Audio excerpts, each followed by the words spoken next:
기도하며 하나님의 은혜와 평강이 여러분과 함께 있기를 기원합니다. 인생은 기다림입니다. 하루하루의 일상의 삶은 작은 기다림으로 채워져 있습니다. 지하철이나 버스를 타기 위하여 길게 늘어서 있는 행렬 속에 기다림이 있습니다. 남편의 퇴근 시간에 맞추어 따뜻한 저녁을 준비하는 아내의 손길에 기다림이 있습니다. 봄철에 씨를 뿌리는 농부의 마음속에는 추수에 대한 기다림이 있습니다. 꿈을 이루기 위하여 밤잠을 설쳐가며 공부하는 학생들은 진학에 대한 기다림이 있습니다. 이렇듯 우리네 인생에는 크고 작은 기다림으로 가득 차 있습니다. 그러한 기다림 중에는 기쁨과 행복으로 기다리는 기다림이 있는가 하면 두려움과 슬픔을 안고 기다리는 기다림이 있습니다. 갚을 길이 없이 빚쟁이가 정해놓은 그날을 맞이해야 하는 기다림은 그 자체가 고통입니다. 심한 통증을 견디며 초조하게 수술 시간을 맞이하는 그 기다림 그 자체가 두려움입니다. 사형수가 사형집행을 앞두고 하루하루의 삶의 기다림은 지옥과 같을 것입니다. 그러나 기다림 중에는 우리에게 행복하게 만드는 아름다운 기다림이 있습니다. 결혼날을 잡아놓고 그날을 준비하는 신랑 신부의 기다림은 행복한 기다림입니다. 전역할 날을 앞두고 학수고대하며 말년병의 기다림은 또한 희망의 기다림입니다. 이러한 기다림은 정말 아름다운 기다림이라고 볼 수 있습니다. 신앙도 기다림입니다. 신앙이란 하나님의 약속을 믿고 그 약속이 이루어지기를 기다리는 것입니다. 구약의 이 땅에 오실 메시아에 대한 기다림의 소망이라면 신약은 다시 오실 예수님에 대한 소망의 기다림입니다. 대림절은 주님의 다시 오심을 기다리는 희망의 절기입니다. 우리는 이 대림절기를 맞이해서 우리의 희망의 기다림이 점점 더 확실해지고 분명해지는 은혜가 있기를 바랍니다. 작년 한 해 인기를 끌었던 동백꽃 필 무렵이라는 드라마가 있었습니다. 어린 동백이는 지독한 가난 때문에 엄마는 돈 벌기 위하여 동백이를 고아원에 맡겼습니다. 엄마는 금방 꼭 데리러 올게 이야기하고 갔지만 매일 기다리는 동백이의 마음속에는 엄마가 오지 않았습니다. 동백이 엄마는 아이를 찾아가는 마음은 간절했지만 아이를 찾아갈 수 없는 피치 못할 사정이 생겼던 것입니다. 이와 같이 사람의 약속은 이행되지 못하는, 이루지 못하는 그러한 기다림들이 많이 있습니다. 이 약속이 깨지는 것은 약속한 사람이 신실하지 못하기 때문이기도 하지만 이 약속을 지킬 만한 능력이 부족해서 지키지 못할 때도 있습니다. 그러나 하나님의 약속은 다릅니다. 하나님은 언제나 신실하신 분이며 모든 상황을 이기는 선한 전능하신 능력을 갖고 계시기 때문입니다. 그러므로 하나님의 약속은 반드시 이루어지는 기다림이기에 소망을 확신할 수 있는 것입니다. 우리는 성경에 가만히 보면 수많은 사람들의 기다림 속에 약속이 성취됨을 보았습니다. 노아는 홍수로 심판하시겠다는 하나님의 약속을 믿고 방주를 지으며 무려 120년을 기다렸습니다. 세상에 많은 수많은 사람들은 왜 그렇게 살았느냐고 노아를 미쳤다고 말했지만 사람의 다수의 사람의 말이 아닌 하나님의 말씀을 듣는 것을 열심히 시중하여 사는 길을, 생명의 길을 선택했습니다. 아브라함은 75세에 부름을 받고 25년이 지나고서야 약속의 아들 이삭을 얻게 됩니다. 아브라함은 약속을 기다리면서 불가능해 보이는 현실 속에서 능히 이루시는 하나님을 고백하며 만나게 됩니다. 큰 민족을 이룬 이스라엘 백성은 모세와 함께 약속을 믿고 홍해를 건넜지만, 애굽을 떠났지만 광야에서 40년이라는 긴 기간 동안 훈련 기간을 통하여 그들은 하나님이 누구인가를 알아갔습니다. 어느 날 다윗은 양치는 목동으로 있다가 사무엘에 의해서 기름을 붓고 왕이 되기까지 15년의 세월을 기다리며 쫓겨야 했습니다. 하지만 그곳에서 다윗은 하나님의 놀라운 은혜를 경험하고 드디어 왕이 됐을 때 하나님 중심의 나라를 세워갈 수 있었던 것입니다. 오늘 본문을 기록할 당시 상황은 박해 시대인 것입니다.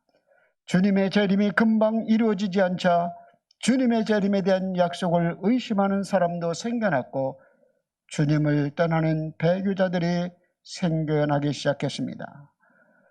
그때 베드로 사도는 주님이 다시 오신다는 그 약속의 말씀을 굳게 신뢰하고 붙잡으라고 말씀합니다. 주님의 신실하심을 믿고 끝까지 주님을 붙잡으라고 말씀하고 있는 것입니다. 오늘 우리는 이 말씀을 통해서 주님께서 우리에게 주시고자 하는 마음이 무엇인지를 깨닫고자 원합니다. 첫 번째로 주님이 더디 오시는 것은 사람들의 영혼을 사랑하는 하나님의 마음이 담겨 있다는 것입니다. 오늘 3절 4절 말씀에 보면 말세에 조롱한 자들이 와서 주님의 강림의 약속이 어디 있느냐? 조상들이 잠든 이후로 모든 것이 처음 창조될 때와 그냥 있지 않느냐? 그런데 무엇을 기다리냐 하느냐 하며 주님을 기다리는 사람들을 어리석다고 조롱했습니다. 그러나 이 성경은 인생의 삶은 짧다고 말씀하고 그 모든 자연 만물이 마지막 때 하나님이 풀어지게 하고 불로 심판할 날이 있다고 말씀하고 있는 것입니다. 시편 90편 4절에 보면 주의 목전에 1000년이 지나간 어제 같으며 한 밤에 한 경정 같을 뿐이라고 말씀합니다. 이 말씀은 우리가 가지고 있는 시간 기준을 따라 하나님께서 자신의 약속을 성취하는 시간의 느림이나 빠름을 평가하기에는 적당하지 않다는 말씀입니다. 우리가 관심을 가져야 하는 것은 그때가 언제인지를 계산하는 것이 아니라 하나님께서는 반드시 자신의 약속을 성취하시는 분이라는 것을 우리에게 말씀하고 있는 것입니다. 베드로는 하나님의 일하심에 있어서 시간은 전혀 문제가 되지 않음을 선포하고 있는 것입니다. 베드로는 주님의 재림이 반드시 이루어질 것이라는 것을 가르치며 주님의 재림이 더디 이루어지는 것은 하나님의 사랑의 마음이 담겨 있다고 말씀하고 있습니다. 오늘 9절 말씀을 같이 읽겠습니다. 9절 말씀을 같이 읽겠습니다. 주의 약속은 어떤 이들은 더디다고 생각하는 것 같이 더딘 것이 아니라 오직 주께서 너희에 대하여 오래 참으사 아무도 멸망하지 아니하고 다 회개하기에 이르기를 원하시느니라. 아멘. 그리스도의 재림이 지연되는 이유는 하나님의 능력이 없어서 게을러서 그런 것이 아니라 죄인들을 향하신 주님의 오래 참으시는 사랑이 있다는 것입니다. 하나님께서는 모든 사람들이 다 구원받기를 원하시고 한 영혼이라도 더 구원하고 주님께 돌아올 수 있도록 오래 참으시고 인내하고 기다리신다는 말씀입니다. 사실 우리가 주님을 기다리는 기다림보다 우리가 회개하고 돌아서고 변화되기를 원하시는 주님의 기다리심이 더 안타깝게 우리를 바라보실런지 모릅니다. 하나님의 기다림 속에는 사랑이 담겨져 있습니다. 대림절을 통하여 주님의 오심을 단순하게 기다림도 중요하지만 우리를 위하여 참고 기다리시는 하나님의 사랑의 마음을 깨닫는 시간이 되시기를 바랍니다. 기다림의 시간은 축복인 것입니다. 우리가 누군가를 사랑하는 사람을 기다린다는 것은 기다림 자체가 우리의 삶을 지루하지 않게 하며 희망을 갖게 합니다. 기다리는 동안 그 사람을 생각하게 되고 그 사람으로 가슴이 꽉 채워지기 때문입니다. 생덱쥐베리의 어린 왕자는 여호와의 대화 중에 이러한 이야기를 합니다. 가령 네가 오후 4시에 온다면 나는 3시부터 행복하게 시작할 거야. 네가 4시에 온다면 나는 3시부터 가슴이 설레이겠지. 4시가 다가올수록 나는 더욱 행복해지겠지. 4시가 되면 내가 얼마나 행복한지 너에게 보여주게 될 거야. 여러분, 주님의 오심에 확신을 갖는다면 우리가 기다리는 그분은 어떤 인간적인 어떤 사람이 아닌 전능하신 분이며 좋으신 분이며 선하신 분이며 우리를 사랑하시는 분이 우리가 기다리기에 우리의 기다림은 설레임의 기다림이 되어야 되며 우리의 기다림은 확신의 기다림이 되어야 하는 것입니다. 우리가 기다리는 주님은 우리에게 영원한 생명을 주시는 가장 소중하고 귀한 기다림입니다. 우리가 기다리는 분은 영원히 우리와 함께 하시는 분입니다. 잠언서 8장 17절에 나를 사랑한 자들이 나의 사랑을 입으며 나를 간절히 찾는 자가 나를 만날 것이라고 말씀합니다. 일본의 한 신부가 지은 침묵이라는 그 소설이 있습니다. 거기에 보면 천주교가 박해를 받을 때 순교하는 장면들이 있어요. 한 성직자가 바닷가에 바닷물이 점점 차오르며 십자가에 매여 있는 사람이 순교하는 장면을 바라보게 합니다. 물이 점점 차오르면서 그 사람은 죽어가게 됩니다. 그때 이 성직자는 그것을 바라보며 주님 왜 침묵하십니까? 주님이 살아계시다면 저 사람을 구원해야죠 하며 주님께 기도합니다. 그때 주님께로부터 어떤 음성을 듣냐면 내가 지금 침묵하는 것이 아니라 지금 저 사람의 고통에 함께하고 있단다라고 말씀하는 거예요. 저 사람의 고통에 함께하고 있다. 주님은 우리를 결코 떠나지 않는다는 것입니다. 여러분, 가장 소중한 기다림은 우리에게 희망을 주는 것이고 새 힘을 주는 것입니다. 이사야 40장 31절에 오직 여호와를 앙망하는 자는 새 힘을 얻으리니 독수리 날개치며 올라간 같을 것이요 다른 박질하여도 곤배치 아니하겠고 걸어가도 피곤하지 아니하리로다. 여기서 여호와를 앙망한다는 말은 주를 기다린다는 말씀입니다. 희망의 기다림입니다. 여호와를 기다리면 새 힘을 얻게 됩니다. 왜냐하면 하나님을 바라볼 때 소망으로 우리에게 하나님이 다가오시기 때문입니다. 8절에 보면 사랑하는 자들아 주께서 하루가 1000년 같고 1000년이 하루 같다는 이 사실을 잊지 말라고 말씀합니다. 오늘날 신앙을 지켜나가는 일은 어려운 시대 속에 살아가고 있습니다.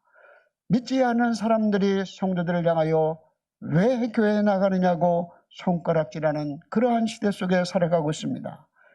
이 시대 속에 믿음을 지켜나가는 일은 우리가 이루는 것이 아니라 이미 이루어 놓으신 하나님의 약속과 하나님의 나라를 우리가 경험했기 때문에 또 다른 하나님의 나라를 기다릴 수 있는 것입니다.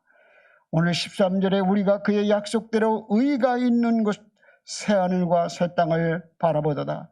의가 있는 곳은 주님이 계신 곳이며 주님의 성품이 머무르는 곳이며 주님의 뜻이 있는 곳을 새하늘과 새 땅을 바라보도다.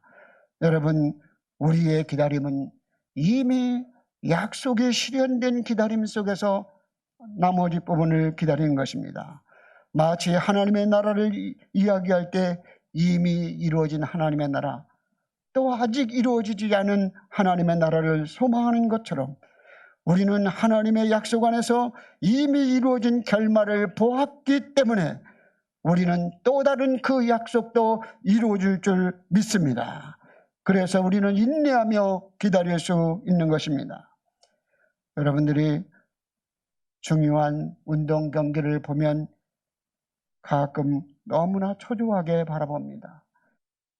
또 특별히 축구 경기에서 후반전까지 지고 있으면 중요한 경기에서 초조하게 골을 넣기를 간절히 기다립니다.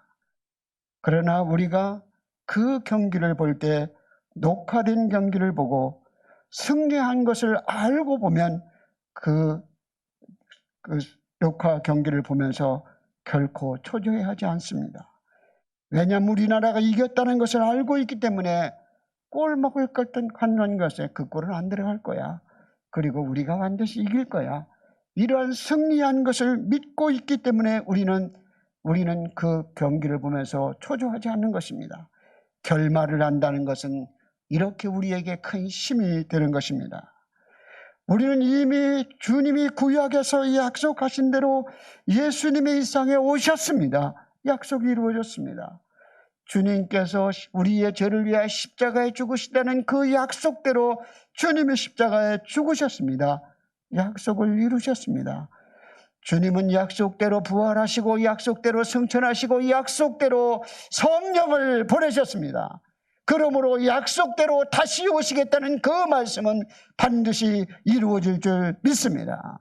이미 우리에게 지금까지 이루어진 하나님의 구원의 완성은 또 다른 기다림을 확신을 갖게 하는 것입니다. 오늘 또 주님의 재림의 결과를 아는 것처럼 반드시 이루어진다는 확신의 소망이 의정부 영락교회 성도들에게 넘쳐날 수 있기를 바랍니다. 성경 히브리서는 소망은 영혼의 닷과 같다고 말씀합니다. 닷은 배가 떠내려가지 않도록 고정시키는 역할을 합니다. 우리의 믿음이 세상에 휩쓸려가지 않도록 우리는 그리스도께 굳게 붙어 있으면 우리의 소망은 우리의 믿음을 굳게 세워나가는 줄 믿습니다. 신앙적 기다림은 이미 주님께서 이루어진 것을 기억하고 체험하며 기다리는 확실한 소망 있는 기다림인 것입니다. 예수님을 통하여 이미 이루어 놓으신 약속을 믿고 계속적으로 이루어가실 하나님의 나라에 대한 기다림인 것입니다. 신앙적 기다림은 이미 은혜를 입은 자들의 기다림이요, 신앙적 기다림은 이미 얻은 기쁨을 누리며 완성될 하나님의 나라에 대한 소망의 기다림인 것입니다. 여러분, 기다림의 확신을 갖고 있습니까? 주님이 다시 오심을 약속을 분명히 믿고 있습니까? 그 약속에 아멘으로 응답하시기 바랍니다. 이렇게 아멘이 우리 교회는 없는 게 몰랐어요. 정말 아멘. 2부하고 3부하고 예배 보니까 전혀 달라요. 2부 때는 정말 아멘이 많아요. 3부 때는 전부 벙어리예요.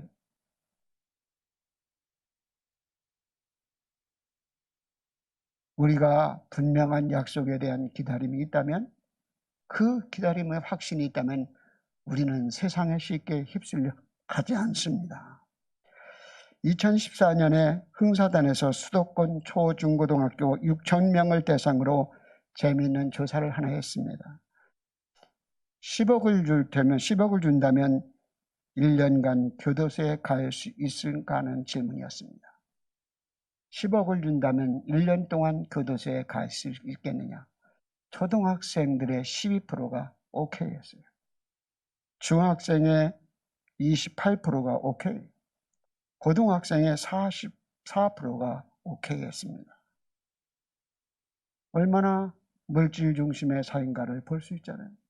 여러분에게 10억 줄게, 1년만 교도 생활할게, 할 수 있나? 아마 흔들릴 거예요. 저는 교도소를 자주 가서 더 그럴 것 같아요. 에? 자주 가봤으니까. 에.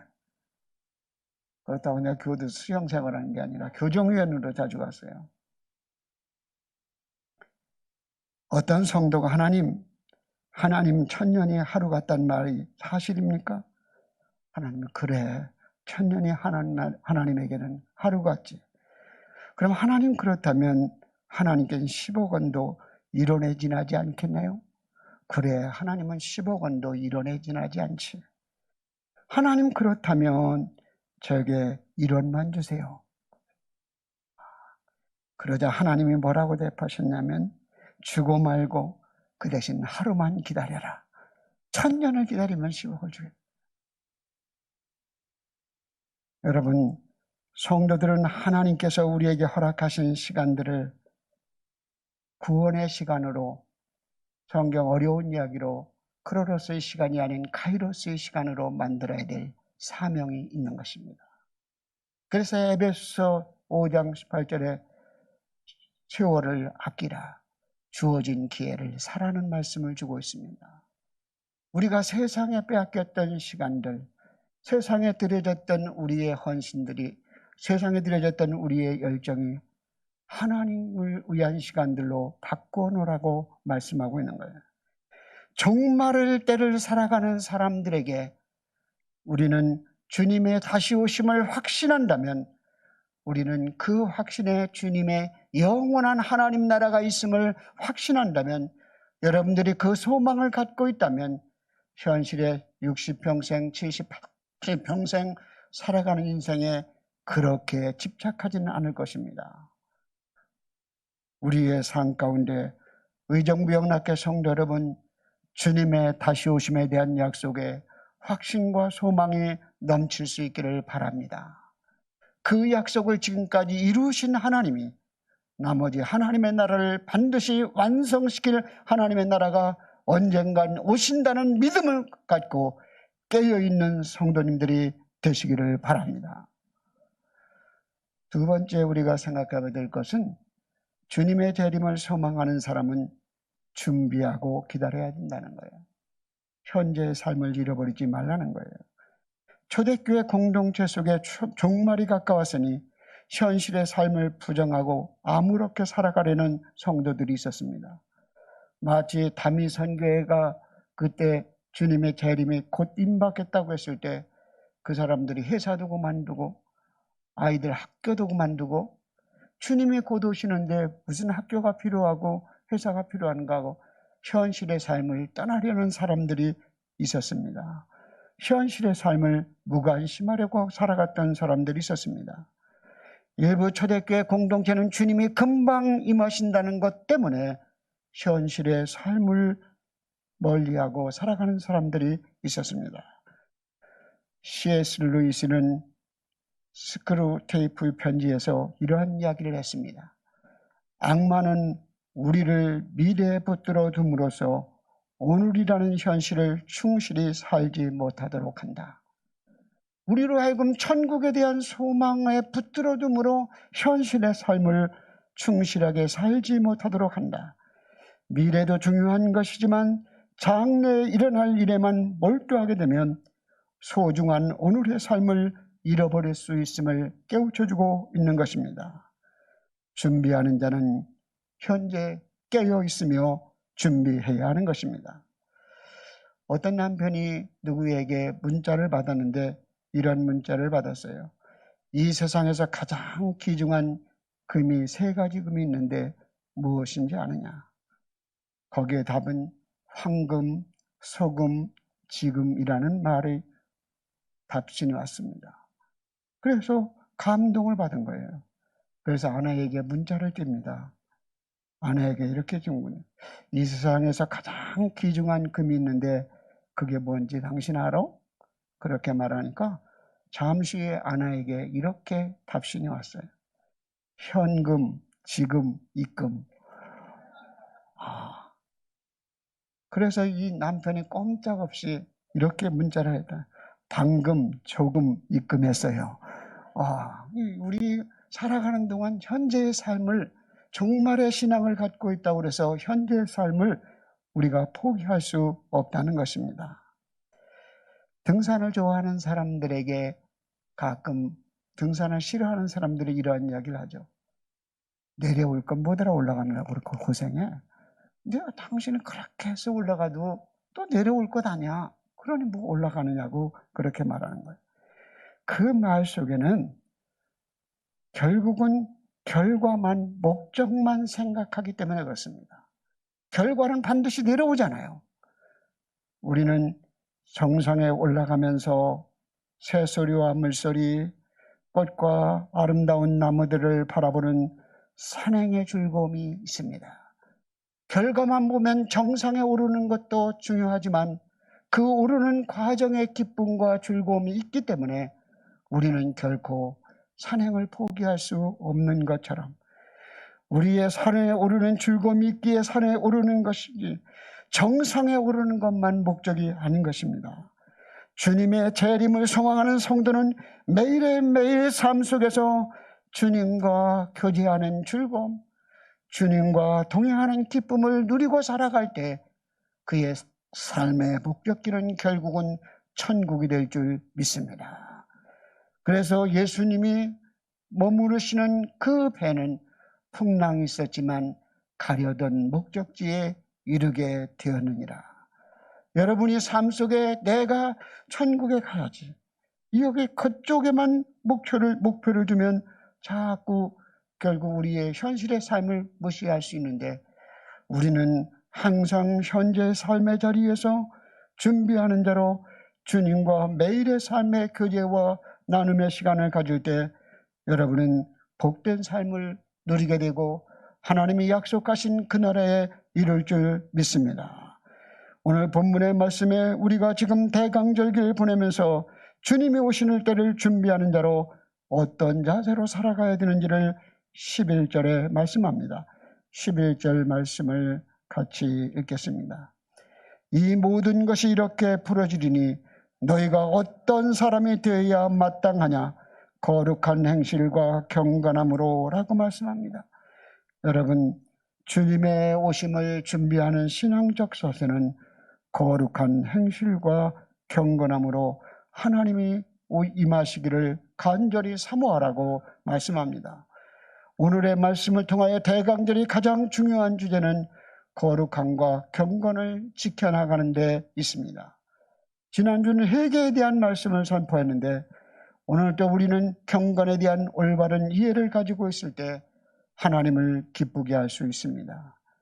경건은 목에다 힘을 주고 다니는 것이 아니라, 경건이란 유세비아라는 헬라어 원어는 잘 섬긴다, 봉사한다는 뜻입니다. 참된 경건은 하나님과 이웃을 잘 섬기는 것이 참된 경건이요, 또 야고보서 1장 26절 이하 보면 하나님 아버지 앞에 정결하고 더러움이 없는 경건은 곧 고아와 과부와 그 환난 중에 있는 자를 돌보고 또 자기를 지켜 새 속에 물들지 아니하는 그것이라고 말씀합니다. 참된 경건은 하나님과 사람 앞에서 정직하게 사는 것이요, 하나님과 사람을 잘 섬기는 것이 참된 경건인 것입니다. 우리 스스로가 경건을 지켜나가시는 힘이 없습니다. 그래서 바울은 디모데후서 3장 5절에 경건의 모양은 있으나 경건의 능력을 부인하는 자라고 우리의 부족함을 지적하고 있습니다. 경건의 열매들을 내가 내 힘으로 맺으려 하면 그것은 부담감으로만 다가오고 나는 그렇게 할 수 없습니다라고 생각하게 될 것입니다. 결국 경건에 대한 것은 결국 복음이 없는 거예요. 그러나 우리는 죄에 대한 습관을 끊으려 하면 경건한 삶의 열매를 맺으려 하지 말고 예수님을 사랑해 보십시오. 예수님을 생각하고 예수님과 교제하고 예수님의 일을 하려고 하는 그러한 마음을 가져보십시오. 주님을 사랑한다는 것은 주님의 뜻을 믿음으로 기쁨으로 받아들이는 것을 의미합니다. 여러분이 우리가 요한복음 15장에서 너희는 포도나무는 되신 예수님, 너희는 가지라고 말씀하지 않습니까? 그 가지는 포도나무 줄기에 붙어 있어야 한다고 말씀합니다. 그런데 우리는 그 열매에 집중하는 거예요. 어떻게 열매를 맺어야 되는가? 열매는 우리의 힘으로 맺는 것이 아닙니다. 그 포도나무 가지는 열매를 맺는 것은 줄기 대신 예수님께 붙어 있으면 자동적으로 포도나무의 열매, 포도 열매를 맺을 수 있는 것입니다. 우리가 주님께 굳게 붙어 있으면 생명이 지켜질 수 있고 주님께서 원하시는 성령의 열매를 맺을 수가 있는 것입니다. 믿음의 열매가 없다고 낙심하지 마십시오. 현재 내가 주님께 붙어 있는지 우리의 믿음을 점검해 보십시오. 내가 주님과 지금 함께하고 있는지 돌아보십시오. 내가 지금 주님과 함께하고 있다면 저절로 열매가 맺게 될 줄 믿습니다. 우리는 아름다운 열매들은 우리의 힘으로 맺어지는 것이 아니라 주님을 굳게 붙어 있으면, 주님과 아름다운 나눔이 있으면 주님의 생명이, 주님의 은혜가, 주님의 복이 우리에게 흘러 들어와 열매를 맺게 되는 줄 믿습니다. 오늘도 그런 믿음으로 오늘도 작은 주님의 음성에 귀를 기울이시며 작은 것이라 할지라도 너무나 예식하는 자가 아니라 날마다 기도의 자리, 말씀의 자리, 예배의 자리, 은혜의 자리를 사모하는 여러분이 되시기 바랍니다.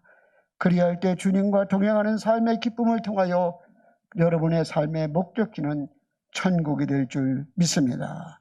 주님의 약속이 반드시 이루어진다는 믿음을 갖고 흔들림 없이 믿음의 길을 걸어가십시오. 세상 사람들의 이야기에 귀를 기울이지 말고 주님의 약속의 말씀을 굳게 잡고 살아가는 여러분이 되시기 바랍니다. 주님의 오심을 준비하는 사람들은 성결하고 정화하며 섬기는 삶을 통하여 하나님과 이웃을 기쁘게 하는 성도의 삶을 살아가야 할 것입니다. 성도 여러분, 여러분도 주님의 오심을 기다리는 자로 약속에 대한 희망의 기다림을 갖고 살아가십시오. 주님께 굳게 붙어 있으십시오. 그리고 오늘도 주님으로부터 오는 은혜와 주님으로부터 오는 복과 주님으로부터 오는 생명을 여러분들이 누리십시오. 그리하면 주님이 약속하신 그 소망의 날에 다 이룰 줄 믿습니다. 그런 믿음으로 승리하시는 의정부영락교회 성도님들이 다 되시기를 주의 이름으로 기원합니다. 기도드리겠습니다. 자비로우신 하나님 아버지, 은혜와 사랑을 감사드립니다. 주님이 다시 오심을 소망하는 저희들에게 이미 주님께서 이루어 놓으신 것을 기억하며 주님의 신실하심을 믿고 또 다시 오시는 주님을 확실히 소망하며 살아갈 수 있는 믿음의 성도들이 되게 하여 주시옵소서. 우리가 천국에 대한 소망을 갖고 살아가면서 깨어있게 하여 주시고 준비하는 자가 되게 하셔서 오늘의 삶의 자리에서 거룩함의 열매, 정화의 열매를 맺어나갈 수 있는 하나님의 사람들이 되게 하여 주시옵소서. 그 일을 위하여 우리가 주님께 굳게 붙어 있게 하시고 주님을 떠나지 아니하고 어떤 환경 속에서도 주님만 바라보며 찬양하며 기뻐하며 주님을 의지하는 축복된 백성이 되게 하여 주시옵소서. 세상적으로 볼 땐 실패자가 된다 할지라도 하나님의 나라, 하나님 보시기에 성공자들이 되게 하여 주시옵소서. 모든 말씀을 우리의 구원의 소망 되신 예수 그리스도의 이름으로 기도드립니다. 아멘.